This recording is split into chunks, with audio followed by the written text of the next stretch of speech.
Hola a todos y bienvenidos a Reportero Andrés. Hoy vamos a adentrarnos en uno de los conflictos más complejos y prolongados del sur de Asia, la disputa por el Valle de Cachemira, una región que ha vivido décadas de tensión y violencia entre India y Pakistán. Ahora ha vuelto a los titulares por un ataque terrorista que ha cobrado la vida de más de una veintena de personas. Las raíces de este conflicto se remontan a 1947, cuando la India británica fue dividida en dos estados independientes. Así, Cachemira, una región de mayoría musulmana, fue gobernada por un maharaja hindú y se convirtió en el centro de una amarga lucha territorial. Desde entonces, la región ha quedado dividida, una parte para la India y otra para Pakistán, y ha sido el foco de varias guerras y enfrentamientos militares constantes. Pero este conflicto no involucra solo a India y Pakistán. China también desempeña un papel estratégico, especialmente por su control de ciertas zonas de la región y su creciente presencia en disputas fronterizas en los Himalayas. Este triángulo de poder, India, Pakistán y China, convierte a Cachemira en un tema no solo regional, sino de implicaciones globales. Para ayudarnos a entender mejor este panorama, nos acompaña Raju Lama desde Katmandú, Nepal. Él es presidente del SAARC Journalistic Forum y editor del Times Asian. Con más de 30 años de experiencia en los medios del sur de Asia, ahora aporta una visión profunda sobre la política y la dimensión humana de este conflicto.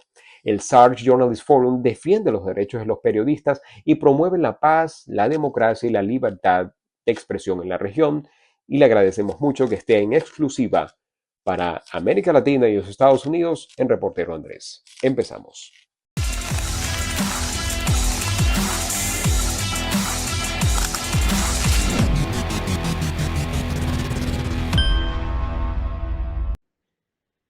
Hi, Raju. It's a great pleasure for me to have you in this channel as one of my first interviews for the Asian issues.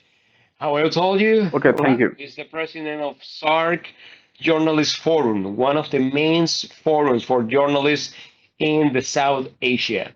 And recently, in a couple of weeks, in specific in the date of April 22, he was in one meeting of the organization in India at the same moment when the problems in Rajas and well in the Kashmir Valley happened with the terrorist attack, where well practically 20 to 25, no 26 tourists were killed by that terrorist attack.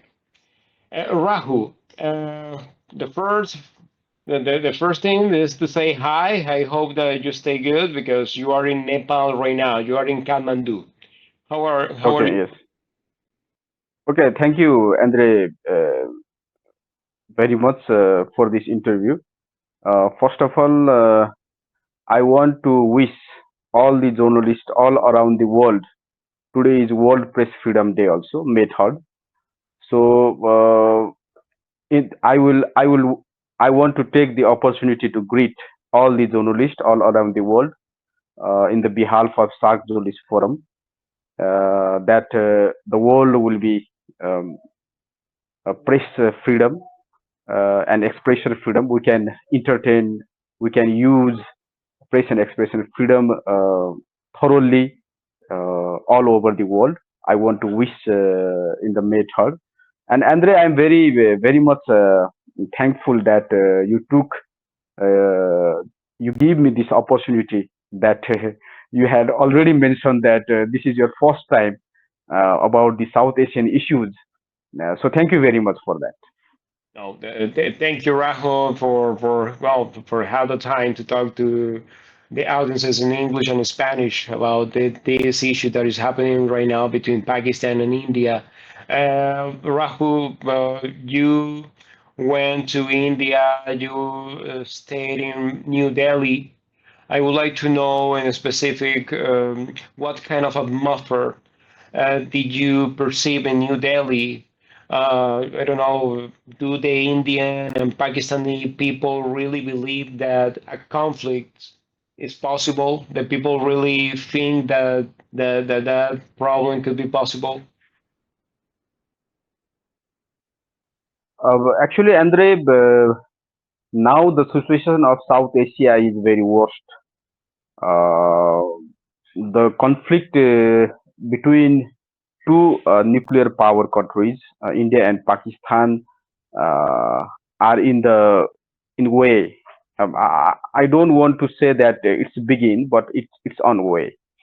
After the 26 foreigners were killed in the Pahalgam, Kashmir, by the terrorist group in the name of religion.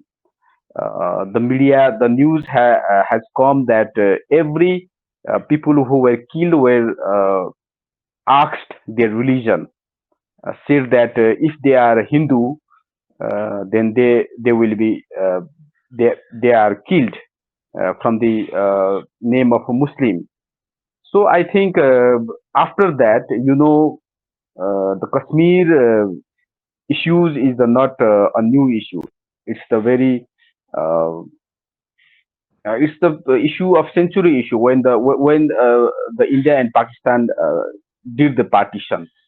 So I think uh, due to the religion and due to the that kinds of sentiment, the people, the India is mostly there are 80% Hindus in India. They belongs on Hindu religion, and Pakistan more than 90% people are Muslim. They believes on Muslim religion, and due to this kinds of incident which was happened, asking the religion and killing the people becomes more angry.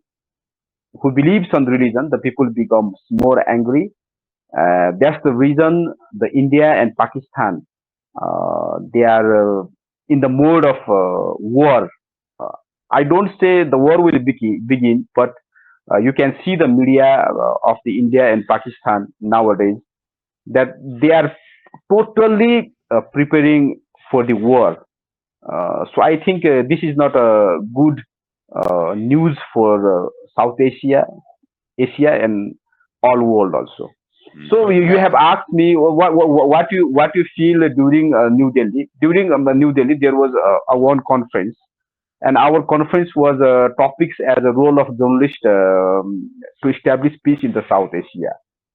Okay. So we have a journalist there from different states of India, Sri Lanka, Bangladesh, and Nepal. So I think we have did many consultations, discussions, panel discussions uh, regarding uh, peace, how we can establish the peace. But unfortunately, the incident which was caused in the Kashmir, uh, our conference is also dedicated, or not a dedicated, but uh, mm, personally, the journalists, all Indian journalists and other journalists were concerned in that Yeah. issue. So, Yeah, so, but, so, so, but so in I mean, specific about this, about things, because with this answer that you tell me, there are another doubt that I have right now.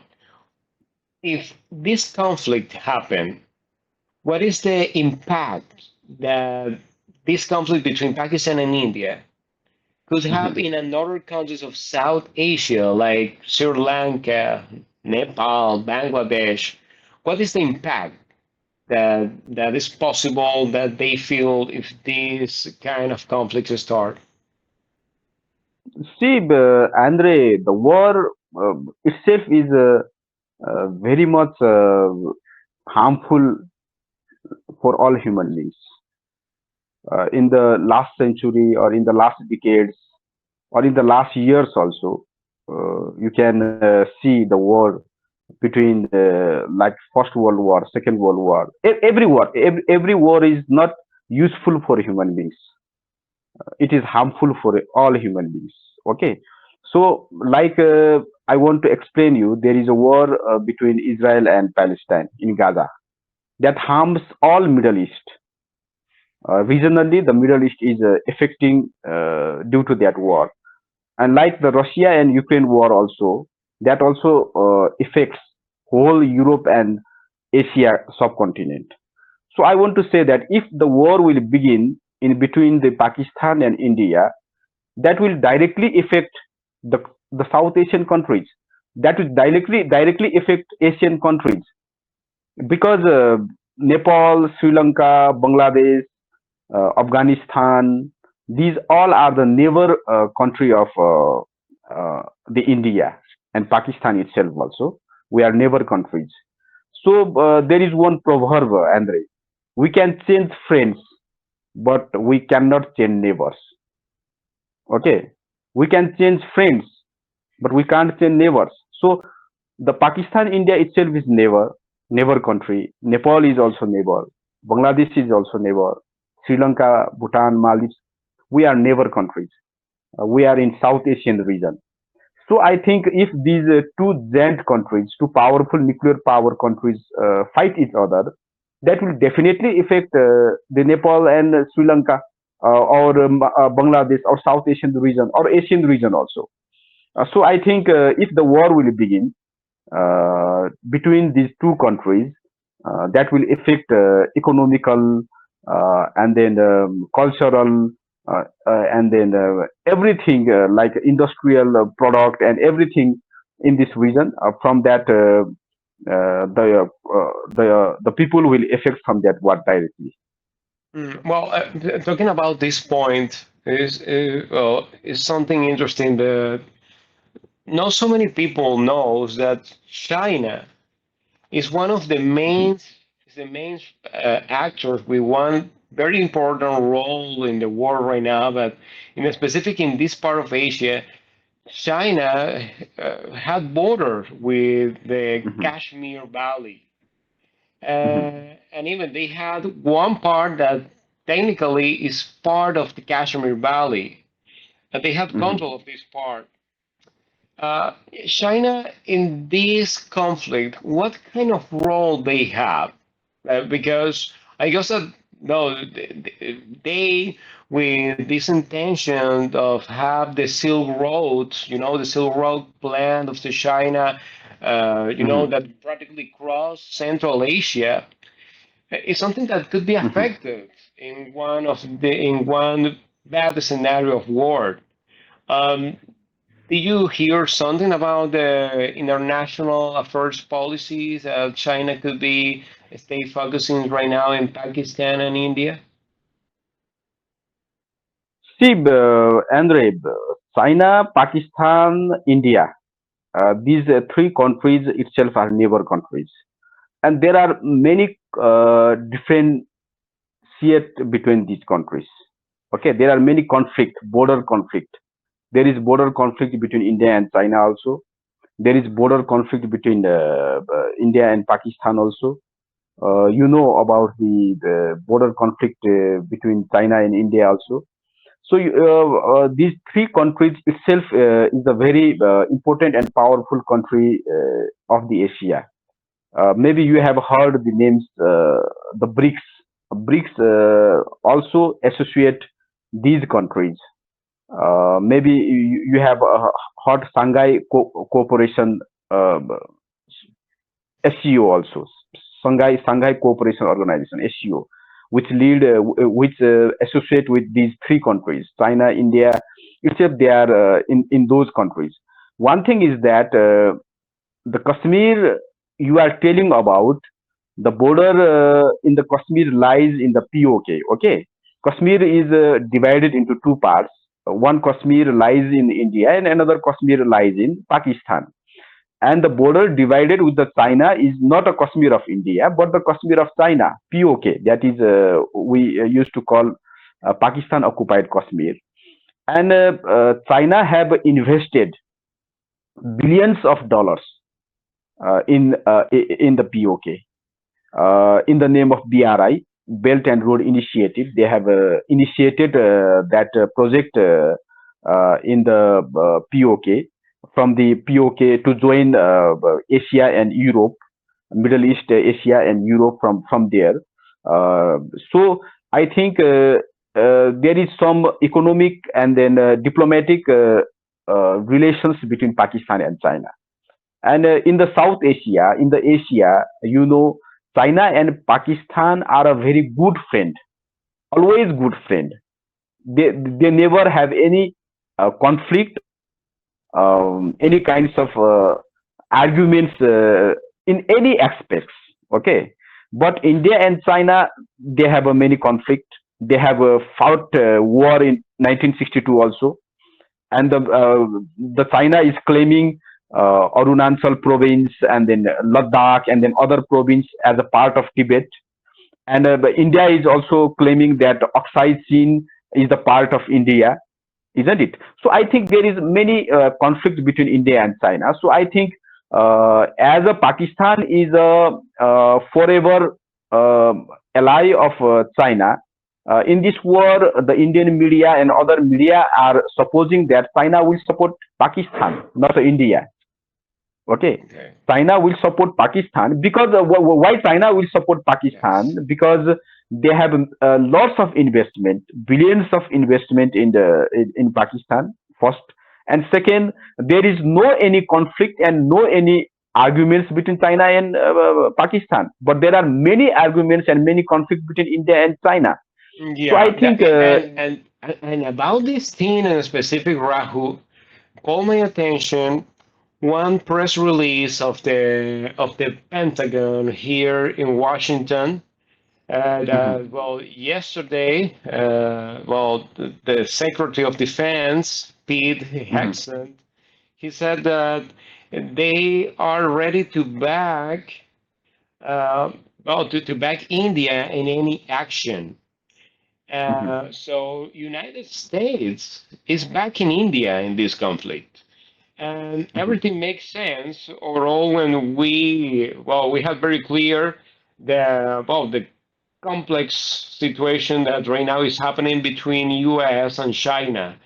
So mhm. maybe this conflict between Pakistan and India could be something like a mirror uh, of the big issue that is happening between the two superpowers right now. But Mhm. about this topic in specific, uh, what what did you hear on the media in South Asia about the relationship between India and United States? You guess that United States could have a more predominant role in this conflict?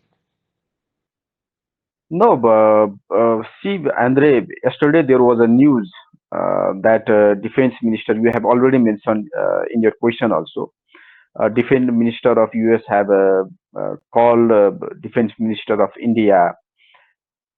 I want to say that more than that, Vice President JD Vance also request through the media that the conflict they should have to manage not to go for the conflict. Okay, so Secretary of State also already call the Secretary of Foreign Minister of India and then Prime Minister of Pakistan day before yesterday about the conflict and about the present situation of the Pakistan and China.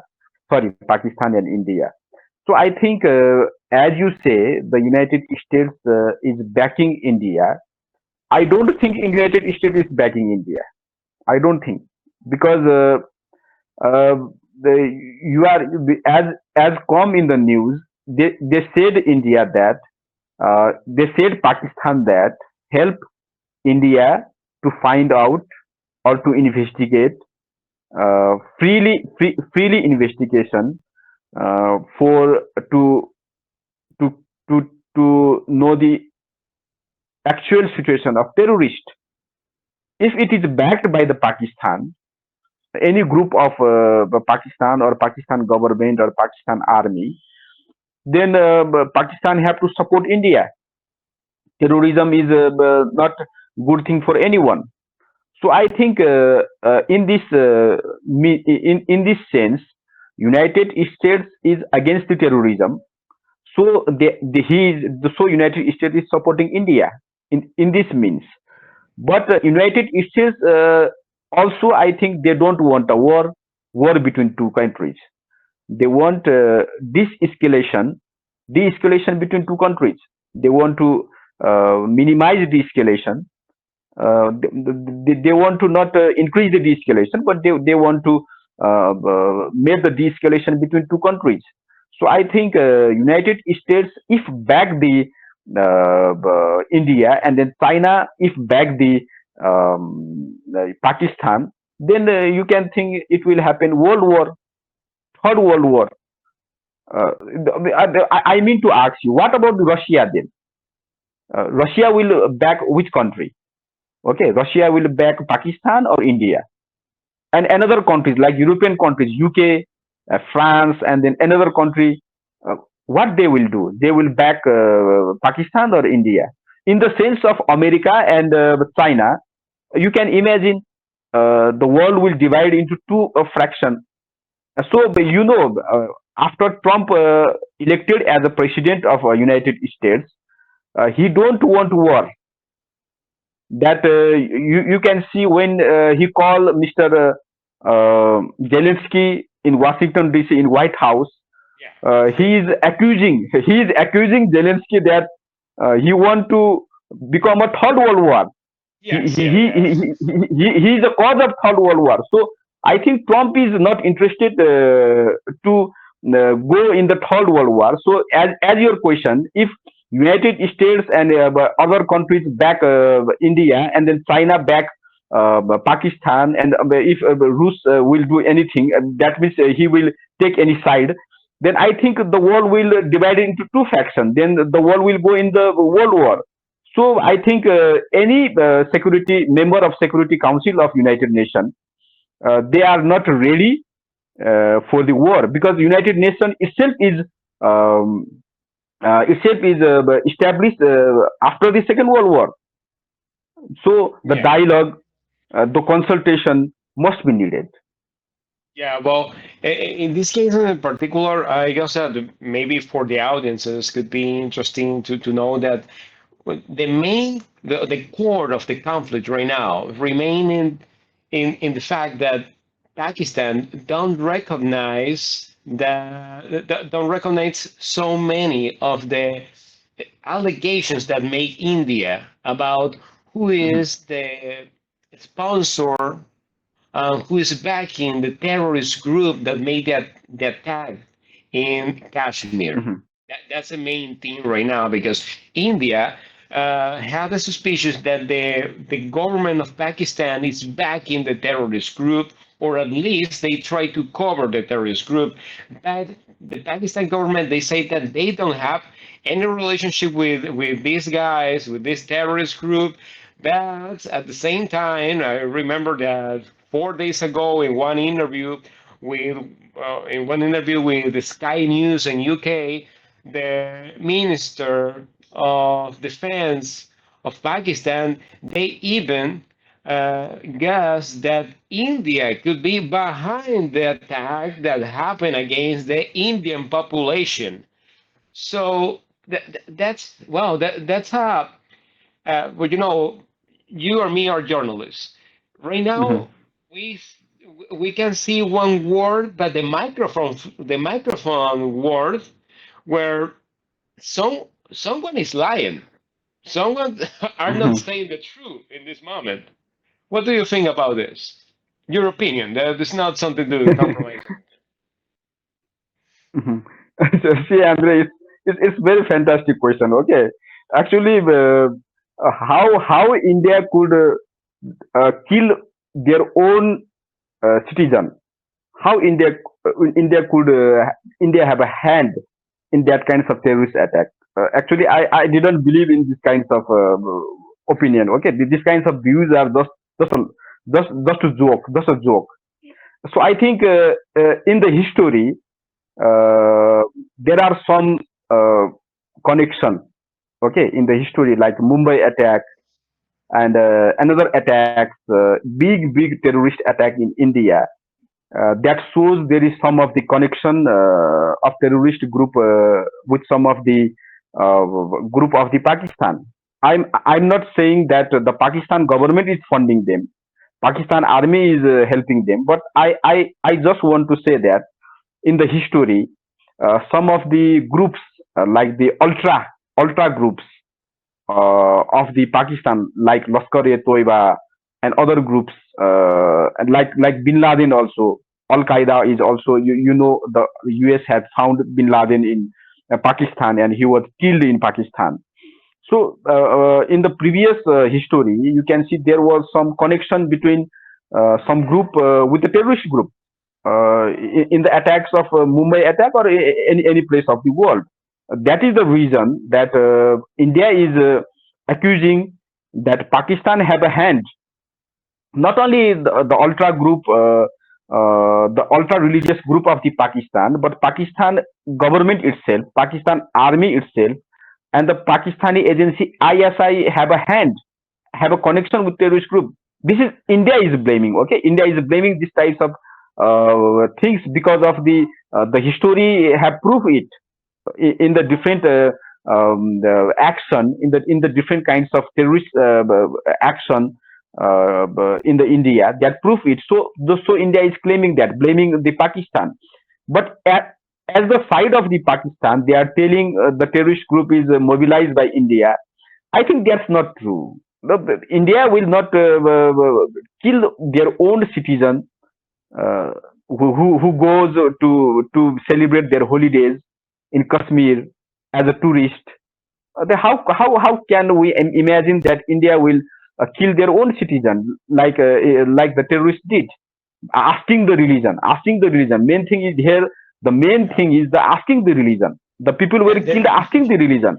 yeah, you know that the thing that really caught my attention about this statement of the Pakistan Ministry of Defense is that he said this as a high member of the Pakistan government.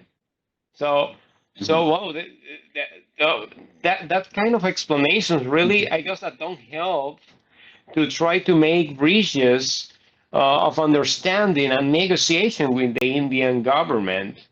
But well, for one conclusion, Rahu, uh, you guess that there are one actor in the region in Asia right now. There are one actor with one role that could be a main role to put on the table the both parts to negotiate. Maybe one country, maybe not in Asia, maybe U.S. or I don't know any other country in the world could be right now trying to build a deal of negotiations to avoid any conflict, or they're not anything yet. See, Andre, war is not a solution. War is not a solution. Negotiation, dialogue is a solution. So I think the two countries, the SAARC Journalist Forum, as a journalist, as an activist, I want to urge these two countries. They should have to sit down in the dialogue. Okay, so they have to cooperate each other to investigate actually what is the fact, who is beyond the terrorist attack. If Pakistan have a hand in this terrorist attack, then Pakistan have to realize, Pakistan have to excuse or realize, or they have to punish the culprits. Okay, they have to punish the culprits who are connected with these kinds of activities. That's the Pakistan government have to do. But the solution is they should have to sit in the table. Talk is the important thing. Dialogue is the important thing. Yeah. So I think the US and then other countries like China also, Foreign Ministry of China had also they have also issued the statement about the conflict between two countries from the Foreign Ministry of China. There were Mm. 3 days before also, and US also JD Vance also said that these two countries have to be come together for dialogue. So I think the international community now is hoping for the dialogue between these countries, but the situation is eagered in this way. The situation is eagered in this way in the both countries that uh, India is now is very aggressive because of terrorist attack. India is totally, they are, I think they are not ready for dialogue this time. Pakistan, I don't know. What about the Pakistan? I don't know, because Pakistan itself is in defending situation. They are telling that if the India will attack us, then we will give the answer, or we will retaliate in their own way. That means we are ready to retaliate India's attack. Okay, but in the views of India, as a journalist, I think that the India now is not ready for negotiate in this time. Maybe after some time they will get ready for it. But in my as I know, as I heard the opinions of leaders of the India, and then everyone, I think that India is not ready to negotiate in any way, because they want to retaliate the terrorist attack in the Kashmir, and they have accused that Pakistan is backing that terrorist group. Basically, the Pakistan government, Pakistan army, and then Pakistan, the agent of Pakistan, ISI. So I think India is not in the sense of dialogue, but I think international community. I hope there should be hope. See, war is not a solution. The solution is the dialogue. So I think, like you told before, your question have also mentioned it. United States of America, the Security Council of United Nations, like United States, Russia, China, France, and United Kingdom, along with other countries, they should have to initiate to put these two countries in a table and talk, and the dialogue, and if possible, we have to stop.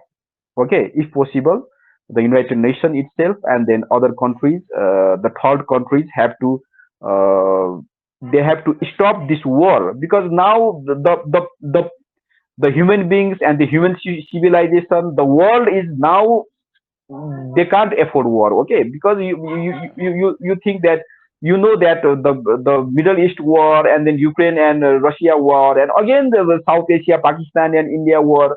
Now the human civilization, now the world is not ready to afford much war, many war. So I Yeah, think they have to Rahul. initiate for negotiation. Yeah, Rahul. Well, I really appreciate the time that you have today. Well, if you want to send one short last message as a president of the SAARC Journalist Forum in South Asia, I would appreciate that. Andre, I want to thanks you because you have taken quite interest and initiation regarding South Asian. I know you are the very senior, and then enormous, and then intelligent journalist of the USA, based on Washington DC. But in you have taken the initiation about the South Asia also. That is very greatness of your and your team. So I want to thank first of all for your initiation. And second thing, as a journalist, as a freedom movement initiator, I want to convey the message to all the journalists around the world, uh, uh, around the South Asia, among the South Asia, and all the journalists. Journalists have to play the role for the peace, for the human rights, for the press and expression freedom, for the dignity, and for the humanity, for the democracy. So I want to urge all the journalists to publish their news, to write their opinions, to write their news, not against the peace, but for the peace, for the dialogue, and for the better world, because we have to leave this world for our next generation also. We don't have to boast, we don't have to damage this human civilization world in our time. So Thank you. I want to request all the journalists to keep on eyes and their and then their mind on the South Asia. Basically, the present conflict of conflict between India and Pakistan. So I want to urge all the journalists that please, please, do something to make stable South Asia, to make the peace South Asia, to make a on conflict South Asia. That is my message for all the journalists in the occasion of Press Freedom Day also, May 3rd. Thank you, Thank you, Andrew. Raju. Thank you for your words, and thank you for all this information that I am pretty sure that our audiences in Spanish and English are going to be very interesting in understand about this conflict. And I'm pretty sure that it's not the last time that we're going to talk in this channel or in another channel, because I guess that the job that you're doing is very important, and you know that you always going to receive the support, well, the humble support that we can offer you from here in the United States. So, Rahul, thank you for this interview. And for all the people of Reportero Andres, please follow the channel, subscribe, and activate the bell, because we're going to have more information about international affairs in the next weeks. So, see you next time. Okay, thank you.